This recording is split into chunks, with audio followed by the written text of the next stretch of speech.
Gary. For this lesson, I would like to work on some concepts for practicing the major scale across the entire guitar neck. Now, learning the major scale is a matter of, at least with the guitar, two aspects: the pattern-based world of guitar and the theory-based world, and trying to connect those two. Starting here with the C major scale, we would have C, D, E, F, G, A, B, C. That's one octave of the C major scale, starting on C from the 6th string, going to the C that's on the 10th fret of the 4th string. So C, D, E, F, G, A, B, C. Then taking that and moving it to the next octave. So that would be C, D, E, F, G, A, B, C. Then there's a D here, and then there's an extra E right here.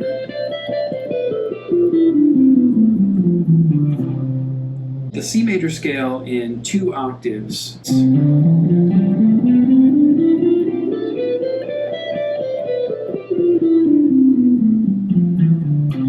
So notice there that I'm staying in that one position and stretching my hand over the frets to make that happen. Now, of course, knowing where all of those notes are on the fretboard, as well as being able to get that stretch and connect all the notes, it takes a little bit of work and it takes a little bit of practice. Learn that shape and practice moving it around the neck. That's going to help you to, number one, be able to play that pattern, but number two, also be able to help you to play any major scale across the deck. For example, if we wanted to move this same major scale to G, which would add 1 sharp, so the notes would be G, A, B, C, D, E, F sharp, G, then we would have G, A, B, C, D, E, F sharp, G. Then the next octave would be A, B, C, D, E, F, G, A, and then the extra B here as well. So that would be a G major scale, starting from G on the 3rd fret of the 6th string. Notice that that is the exact same fingering, or the exact same pattern, to get you there.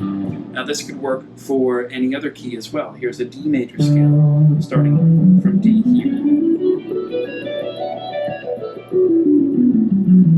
So that's D, E, F sharp, G, A, B, C sharp, D, E, F sharp, G, A, B, C sharp, D.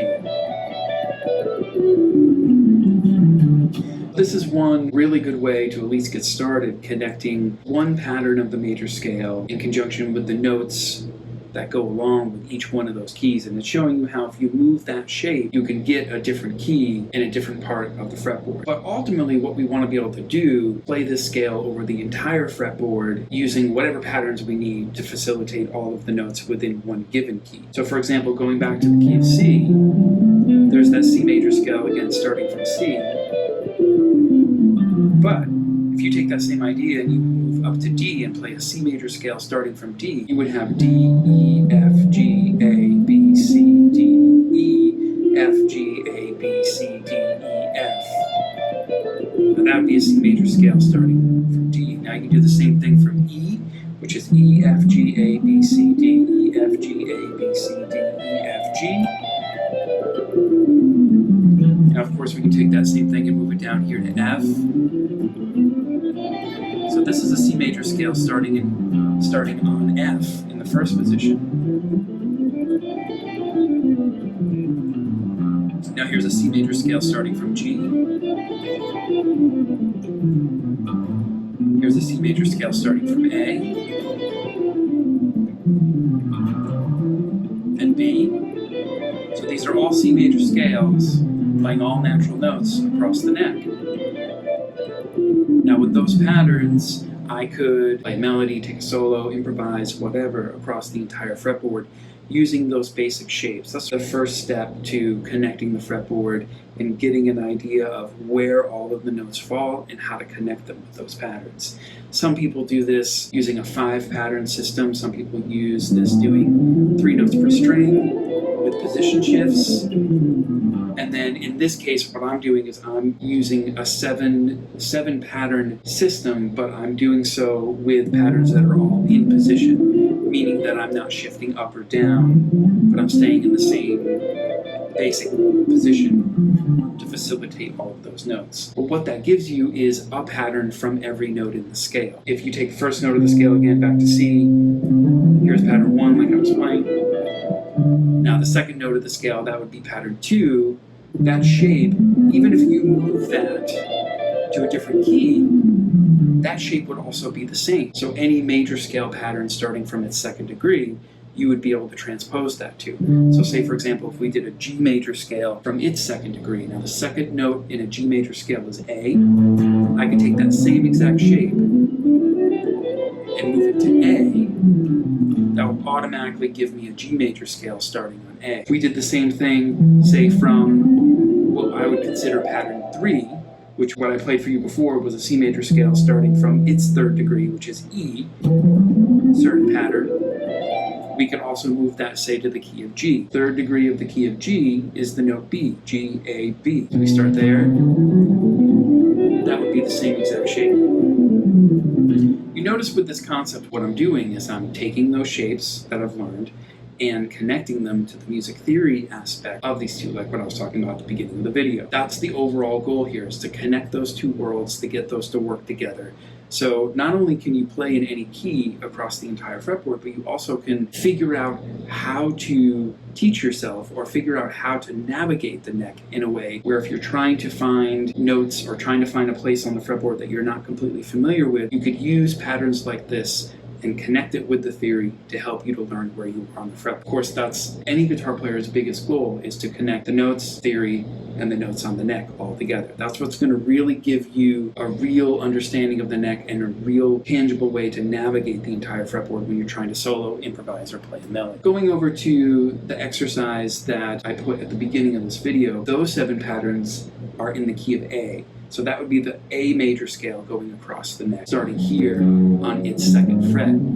But here's the thing, is the concept behind that, or the theory behind that, is exactly the same as playing in the key of C or playing in the key of G. The reason why I'm starting with the key of C is because the key of C has no sharps and no flats. While you're learning major and minor keys, it's a very tangible way to start with just simply the key of C, working your way across the neck, learning these patterns, learning where the notes are. And then if you go to the key of G, which would be going up a fifth, then you'd add 1 sharp, which would be F sharp. So then you could take those same shapes, move them over to the key of G. Take those same shapes, move them over to the key of D. Same shapes, and go to the key of A. That's what this exercise was at the beginning of the video. So this is an A major scale starting from F sharp. This is an A major scale starting from G sharp. An A major scale starting from A. A major scale starting from B.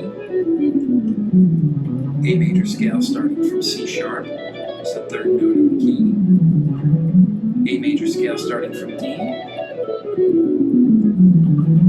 A major scale starting from E. And then, of course, we were just going back down. This is a very helpful way to learn the neck, very helpful way to practice getting better at this stuff, because these concepts, these patterns in conjunction with the music theory concepts, you can connect and be able to transpose this to any key you need to be able to play in. Now, of course, once you get an understanding of a major key, you can also take a look at its relative minor and relate those two, and then you can use these same patterns to play in minor keys, just applying the correct chords to the correct notes on the fret. So this gives you a way to just connect everything and get a realistic, non-shortcut based version of actually learning the guitar and learning how to solo play in any key. If you feel like you would want to practice with the exercises that I put together for these, you would want to practice along with the exercises that I've put together for these at practicetheguitar.com, you can do so by clicking the link below. Follow that over to the website. You can sign up there. And I have exercises going through each one of these patterns and covering the entire neck using varied rhythms, alternate picking exercises, hammer-ons and pull-offs, or legato exercise, you to connect the entire fretboard and help you to get a better understanding of where you need to go and what you need to practice to get better at this stuff. So go ahead, follow the link, click the link below to see you at the next lesson. Thanks so much. See you next time.